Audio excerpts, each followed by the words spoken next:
Voici un secret pour toute personne qui veut paraître extrêmement éloquente. C'est-à-dire que lorsque vous ouvrez la bouche pour parler, tout de suite qu'on vous perçoive comme une personne qui est très intelligente, mais comme si ça ne suffisait pas, qu'on perçoit cette autorité dans votre façon de communiquer.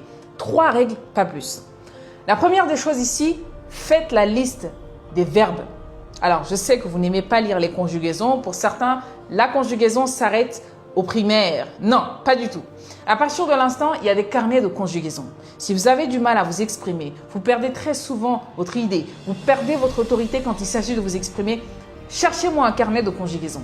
Faites la liste des conjugaisons. Apprenez à conjuguer les verbes de différentes formes, de différents temps, de différentes manières. Cela vous amènera simplement à mettre les mots sur vos idées. D'accord? Ça, c'est la première chose. La deuxième chose, c'est simplement de faire la liste des 9 à 12 émotions qui existent.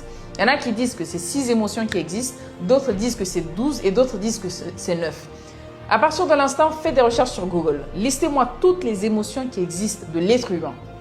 Le but, c'est simple, c'est de faire plusieurs appellations de chaque émotion. C'est-à-dire, prenons par exemple l'émotion de la peur.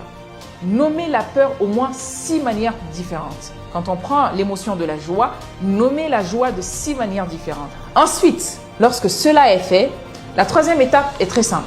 C'est de regarder également dans votre dialogue. Lorsque vous vous exprimez, il y a souvent des mots qu'on a tous envie de répéter à plusieurs reprises. Par exemple, pour moi, c'est le fait de dire que c'est très intéressant. Et trouver un moyen de dire c'est très intéressant de différentes manières.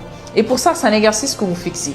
Faites la liste de toutes les choses que vous répétez très souvent. Au pire, demandez les personnes qui vous entourent. Elles vous diront très souvent, tu aimes répéter cette phrase. Comme par exemple le très souvent que je viens de dire. L'idée ici, c'est de remplacer le très souvent par autre chose. Vous n'êtes pas obligé de refaire le monde pour paraître intelligent lorsque vous vous exprimez. Vous n'êtes pas obligé de refaire le monde pour paraître éloquent. L'idée est très simple. Entourez-vous des verbes de vocabulaire. Sachez mieux les conjuguer et vous exprimer là-dedans. Faites la liste des vocabulaires, notamment sur les émotions, parce que les émotions font partie des mots qui sont les plus exprimés par l'être humain.